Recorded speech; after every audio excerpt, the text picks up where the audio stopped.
Bien,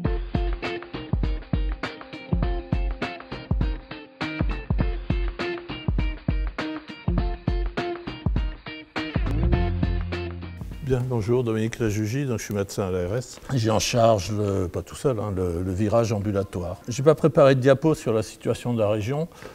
Ça évitera de se mortifier, même si la région n'est pas mal placée. En taux global, on est à 59%, DGF 50% et OQN, les privés, 67%, avec un taux pour les gestes marqueurs qui est de 85%. Si on continue sur cette lancée, en 2022, on ne sera pas à 70%, on sera à 65%. Donc, alors, je ne sais pas s'il y a de l'affichage ou pas, mais enfin, c'est un objectif, une cible qui est quand même relativement stressante. 70% en 2022, le temps presse. Alors, il y a évidemment tout ce qui a été évoqué, qui est extrêmement important. Les restructurations, etc., enfin les blocs, tout ça a été largement évoqué, vous connaissez le sujet mieux que moi. Bon, ça ne relève pas directement, je dis bien directement des ARS, ça demeure fondamental, bien évidemment, mais on est sur une temporalité plus longue. Voilà, donc si vous voulez, dans l'immédiat, en fait, on a mis en place un plan chirurgie ambulatoire, bon, c'est un peu pompeux, mais enfin bon, il faut bien nommer les choses. Il y a 3 étages, le CEPOM, qui reste un levier, bon, ça peut être jugé une contrainte, mais c'est une contrainte négociée, un accompagnement des établissements, et puis un groupe expert qui est en fait un accompagnement par les pairs. On tourne tous finalement autour un petit peu des mêmes concepts. Alors le CEPOM établissement ARS, bon, c'est évidemment le temps de négociation des taux cibles. Vous imaginez bien qu'on ne va pas coller 70% à tout le monde, ce ne serait pas raisonnable. On a inscrit, nous, dans les CEPOM, le développement de gestes innovants, c'est-à-dire hors geste, pour nous c'est hors geste marqueur, et on a mentionné expressément EasyPad. EasyPad, c'est intervention de soins infirmiers post-ambulatoires à domicile, j'en dirai quelques mots après. On a également inscrit le développement de l'existant, analyse du potentiel, et on cite Visushir. Alors le fait de citer EasyPad et Visushir dans les CEPOM, je ne vous cache pas que ça a plongé un certain nombre d'établissements dans une profonde perplexité, et ce sont autant de motifs, si vous voulez, d'échanges avec les établissements. Et c'est la deuxième étape de dialogue avec les établissements. Alors, il y a à peu près 83 établissements concernés par la chirambu dans la région. En fait, c'est un peu moins. On doit être autour de 70 si on tient compte d'activités correctes. Alors, on a contacté 30 établissements en avril. On leur a écrit, enfin, on leur a envoyé un mail avec ma collègue, Madame Barr. Ce sont des établissements qui ont eu à connaître antérieurement du dispositif EasyPad. Donc des établissements qui connaissent ce dispositif. On a eu 15 réponses favorables, c'est-à-dire qu'ils sont prêts à nous accueillir. 10 nous ont déjà accueillis. Et on établit actuellement une liste complémentaire qu'on va élaborer avec l'URPS infirmière. Alors pourquoi l'URPS infirmière? Parce que c'est en fait eux qui font la maîtrise d'œuvre du dispositif EasyPad. Alors cette liste complémentaire, je pense que vous êtes familier avec Visushir maintenant. On va choisir des établissements qui sont classés Visushir IPCA, c'est-à-dire indice de performance faible et potentiel élevé.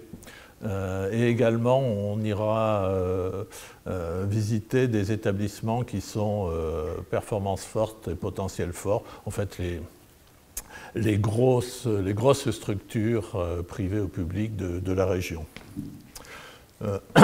Je ne vous dis pas qu'on va visiter 70 établissements. Je pense qu'on en fera entre 30 et on en verra entre 30 et 40. Alors les voir pour dire quoi, comment ça se passe? On prend rendez-vous, on va sur site, et on échange pendant 1h30 à peu près, c'est suffisant. Alors ce qu'on tient absolument, c'est à rencontrer, outre évidemment les directions d'établissement, des responsables de l'unité de chirambu à un titre ou à un autre. On a rarement des anesthésistes, mais on a régulièrement des chirurgiens et surtout des cadres de santé. Comment ça se passe? On se connecte à Visushir, on fait une présentation en direct. Alors c'est extrêmement positif. les établissements, enfin les personnes présentes, pigent très vite l'intérêt de cet outil et ils y voient très clairement un outil CME. Outre un outil de dialogue avec les instances, enfin, comme l'ARS en particulier, vous imaginez bien que c'est un outil précieux pour la négociation des CPOM. La seule réserve, c'est qu'on est encore en 2017, donc tout le monde attend avec impatience qu'ils puissent tourner sur 2018. Outre VisuShear, donc, qui, je vous le rappelle, fait une analyse fine de l'existant, du taux réalisé, mais également renseigne de façon assez précise sur le potentiel, et puis exploite cet indicateur de performance qui est extrêmement intéressant. Donc c'est un outil extrêmement utile. Alors, on couple avec une présentation ou un rappel EasyPad. Alors EasyPad, c'est un dispositif qu'on finance à l'ARS. EasyPad, donc c'est une intervention infirmière. En fait, on paye du temps de surveillance infirmier post-opératoire à J0 et J+1. Alors, ce n'est pas n'importe quelle infirmière, ce n'est pas n'importe quel acte de surveillance. L'infirmière est référencée par l'unité de Chirambu, donc ils se connaissent. Et deuxièmement, la surveillance est conforme à un protocole que l'infirmière, protocole élaboré par l'UCA, par l'équipe qui a opéré, et l'infirmière s'engage conventionnellement à récupérer sur une plateforme ce protocole, à l'appliquer strictement et à retourner l'info en direct à l'équipe UCA. Alors c'est intéressant, ça existe depuis plusieurs années, ça a démarré en Picardie, on l'a récupéré en Hauts-de-France, la fusion des régions, mais on l'a restreint aux listes de gestes hors gestes marqueurs. Ce que nous on appelle geste innovant, même si on est actuellement à 2 ou 3 définitions de ce qu'est un geste innovant. Mais enfin, dans le cadre d'EasyPad, geste innovant, c'est hors liste des 55 gestes marqueurs, ça a au moins le mérite d'être clair. Alors c'est une disposition qui est un petit peu, qu'on nous a reproché, qui peut être sûrement critiquable, mais en fait, l'expérience, le retour d'expérience qu'on a, de la dizaine d'établissements qu'on a visités là, eux, ça leur pose rigoureusement aucun problème. Ils pigent très vite, surtout s'il y a un chirurgien qui est présent, ils pigent très vite ce qui est possible de faire en termes d'innovation avec ce dispositif EasyPad. Et puis, à l'évidence, si vous voulez, une fois qu'on a présenté VisuShear et décrit EasyPad, les complémentarités, elles naissent spontanément assez facilement. Troisième étape, c'est un groupe expert. En fait, c'est un groupe expert, donc là aussi au sein de l'IRAP, c'est une instance régionale pour l'amélioration de la pertinence des soins. Alors c'est une instance, c'est intéressant, parce que c'est quand même une des rares instances qui a à connaître de la pertinence des parcours, en l'occurrence, où sont présents donc les ARS, évidemment, l'assurance maladie, les URPS, les fédérations, les associations. Donc c'est vraiment le lieu par excellence, nous a-t-il semblé, d'évoquer de la mise en place de ce groupe expert. Alors voilà, très rapidement, la composition souhaitée, maximum 12 personnes. Alors c'est un accompagnement par les pairs. L'établissement candidat, vous voyez, on utilise beaucoup VisuShear. Hein. A priori, les candidats seraient classés performance faible sur l'IPCA et potentiel fort. Hein. Bon, ça c'est théorique. Hein. Mais voilà, donc ça on souhaite le mettre en place. Alors les objectifs, bon tout ça je vous passe le verbiage habituel, benchmark, etc.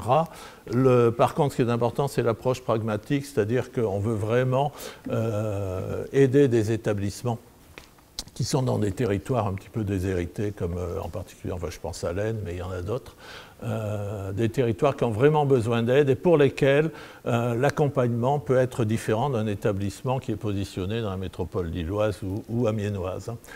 Les questions on a évoqué la précarité, les distances, enfin bon, toutes ces choses-là sont à évoquer de façon très concrète avec les établissements candidats.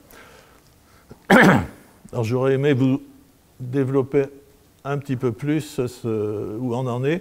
Malheureusement, l'IRAPS devait se réunir le 6 juin, ça a été reporté. Tout le monde n'a pas la même notion de l'urgence du temps. Donc je pense qu'on se réunira en septembre pour lancer ce groupe. Enfin bon, on a perdu un petit peu de temps. C'est dommage. Or, il reste évidemment des questions en suspens. Quels établissements, quel niveau de représentation des établissements, et puis les modalités pratiques de l'accompagnement, les durées de l'accompagnement, même si je pense que, j'espère que vous diffuserez le diaporama de ces séances, je pense qu'il y a beaucoup à apprendre d'un certain nombre d'expériences, de groupes de pairs qui fonctionnent déjà actuellement.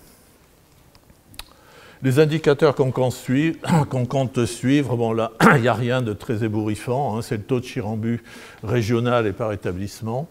Alors, petite question, on va suivre le taux global ou le taux Visu-Chir, on suivra les deux. Actuellement, il y a une petite différence entre les deux, le mode de calcul n'est pas tout à fait le même, mais c'est pas rédhibitoire, loin de là. On suivra la montée en charge régionale et par établissement des gestes classés urgence et lourds dans Visu-Chir. Donc vous voyez qu'on s'appuie quand même très, très largement sur Visu-Chir, parce qu'on trouve là les gestes vraiment innovants, les gestes lourds, on trouve les prothèses, les gestes sur le rachis, les gestes de chirurgie colique. Donc il y a vraiment, c'est vraiment un outil qui permettra de suivre. Bon, j'ai évoqué, on est en 2017, bon, on sera en 2018 certainement au mois d'août. Mais de toute façon, on a les codes, c'est quelque chose, ce sont des gestes qu'on pourra suivre de toute façon dans le PMSI, mais en s'inspirant de cette classification Visu-Chir. Et puis, ça c'est pour nous le nombre d'établissements engagés dans la démarche EasyPad. Je pense que c'est tout. Voilà, je vous remercie.